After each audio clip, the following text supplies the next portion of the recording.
Hey friends, it's Jeannie here today for Not Too Shabby. I'm sharing a frameless shaker and floating card using Sunny Studios balloon rides and Inside Greetings birthday sentiment stamp sets. A couple of videos back, I used this same stamp set and really wanted to use it again in another way. So my previous card was a scene card which incorporated all the little critters. However, for this card, I actually wanted to focus on the bunny inside the hot air balloon. And to do that, I stamped him first along with the decoration for the hot air balloon, masked both of them off with Eclipse masking paper, and then stamped the hot air balloon. You'll notice that I'm stamping the clouds as well, and this was because I originally had thought that I was going to create a card and all these items were items that I was going to go ahead and fussy cut. However, I changed my mind and I decided to do a one-layer background for this bunny in the hot air balloon. And I'm doing a one-layer card because I don't like when glitter gets stuck on the die cuts when I adhere it to a particular background, and then it kind of clusters, especially if the adhesive isn't dry or it gets underneath the die cuts. So I decided just to do a one-layer card, and you'll see that I am masking this entire scene. All these images are actually very easy to cut out, so it wasn't a problem, and I was able to easily create the mask for everything. So I created the mask for all the clouds and all the hot air balloons, and I will be going in with some Distress Oxide inks for my ink blending because I wanted to color up this entire background to create a nighttime sky. I've been reaching for my Distress Oxide inks more frequently just because I don't use them very often. I always defer to my Distress inks or my Atelier inks because they just blend very well. I'm very comfortable with them. The Distress Oxides, I don't actually have very many colors, so I tend to use the same colors over and over again. Today I used Broken China, Seedless Preserve, Faded Jeans, and Black Soot. Broken China and Seedless Preserve are kind of bright for nighttime colors.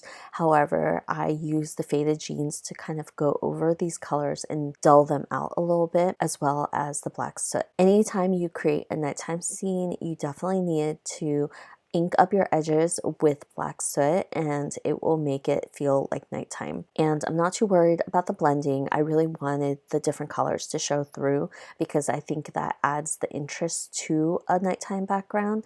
And when you do a nighttime background, you always add stars and splatter, and that covers up any crazy blending that you might have.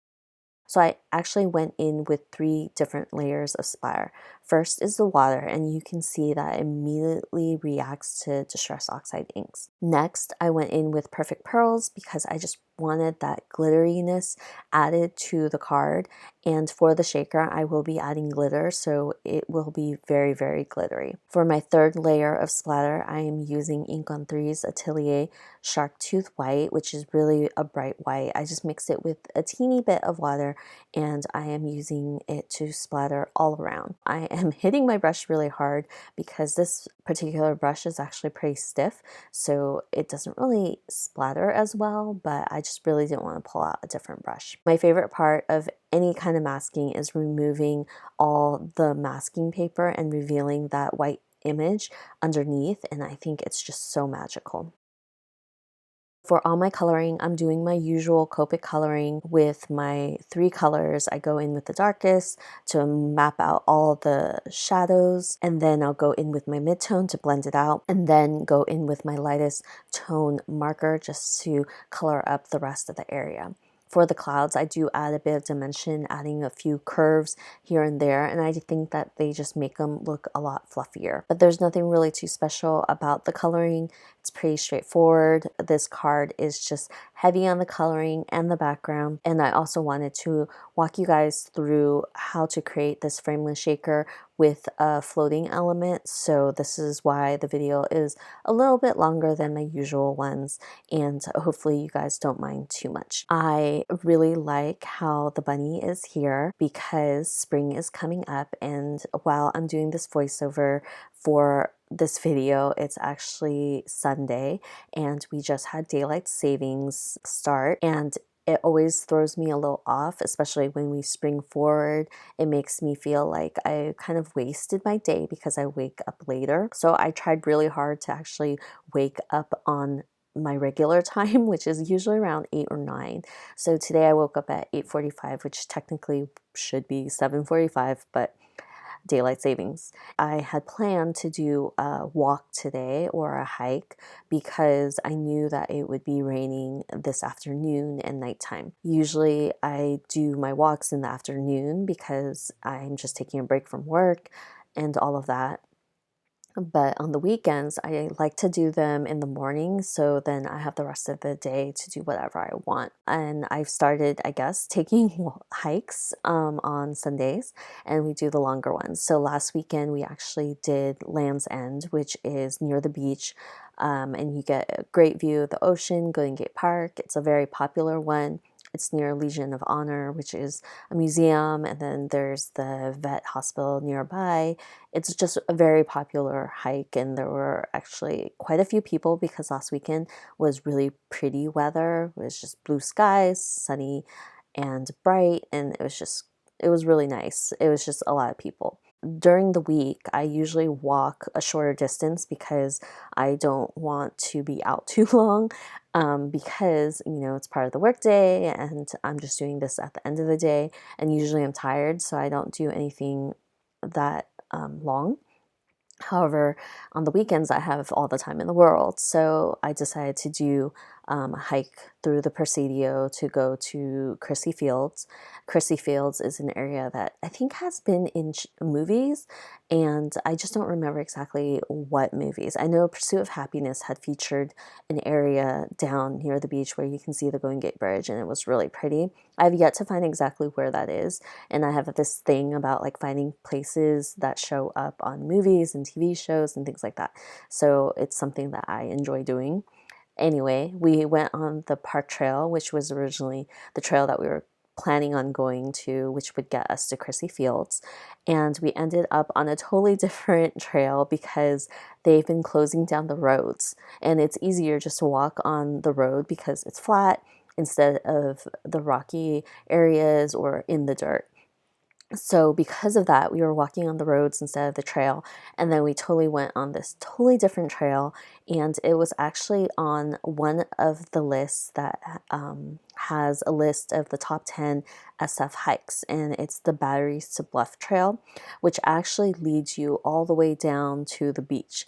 So we were climbing down these stairs, and then we walk I guess basically among the bluffs on the side of the ocean, so you can walk down to whatever beach you wanted to go to. It was really pretty. You could see Golden Gate Bridge and the ocean views and the coastline. It was just really awesome. So that ended up being the hike that we went on, and although that wasn't the original plan, it totally worked out because it was just so gorgeous. I now kind of have a growing list of the hikes I want to do in the city, so if you have any suggestions, leave them down below for me. Even if they're outside the city, I'm totally interested in that. Please leave a comment if you have a good hike in mind. Okay, so back to the card. For the floating element, you'll need the sewing string, which is kind of transparent. You probably could use white string, but this, you can't really see it in your card, so it's kind of nice. And what I do is I line it up in the middle of the hot air balloon and I tape it down with Scotch tape. And that's all I do. Then I will have a piece of acetate, which is a very heavyweight acetate. You can actually use any kind of acetate you like, but I prefer the heavyweight because it's just really, really sturdy. So I start off by scoring one of the sides, and then I'll line up the card and then use my hands just to fold it down because it's just the easiest way to score it, and that's what I do. Then I'll take it back to my scoreboard and then score another line, which will be this other side of the card. And then the square that it creates, I will just trim it off with scissors because it'll make it easier to adhere to the card. So once I do that, I use my Teflon bone folder just to varnish the score lines and make sure that it just is nice and precise with the score lines. And then I'll go ahead and use my fingers and fold the acetate on the other side as well. So we'll have 4 sides of acetate all around this particular card. And then I will go ahead and trim off the squares on that bottom portion as well. This just makes it easier for you to adhere to the cardstock, and it's easier to fold. So I do recommend doing that. Once I do that, I have my acetate piece ready. Then I am going to tape down the strings that are holding the hot air balloon. I use a piece of washi just to hold it down. So I can flip it around and tape it down. So you just tape it on the top and bottom, leave a little wiggle room so the hot air balloon can float around. I'll be adding double-sided adhesive all around my acetate piece, and once I have it in place, I will go ahead and adhere it to the card. So I only adhere 3 sides at first because you want to add the shaker elements into the card. So you're kind of creating a pocket for the shaker bits, so you don't want to close that top portion. I'm using Lawn Fawn's Chunky Glitter and tossing in some glitter, and for this card I didn't want to add too much because I really wanted the focus to be on the floating bunny. So once I added the glitter, I went ahead and closed up my pocket because I had double-sided adhesive on all sides. For the sentiment itself, I just went ahead and stamped Happy Birthday from the Inside Greetings birthday sentiments on black cardstock and heat embossed it using white embossing powder. And I'll fussy cut that out and add it to the bottom of the card because I just didn't want it blocking any of the other hot air balloons or anything like that. I am also decorating the inside of the card. I had gotten this stamp set specifically because I do send birthday cards and they are perfect for the inside of a card, which not that many people decorate. I normally don't, but when I saw this stamp set, I thought it was so perfect because it had so many different greetings that you could add for inside the card. So I'm using Seedless Preserve just to stamp the hot air balloons inside, just to decorate it up a little bit.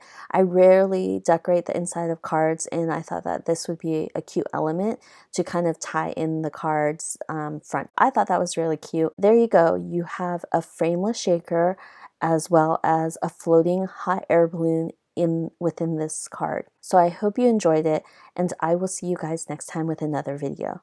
Bye!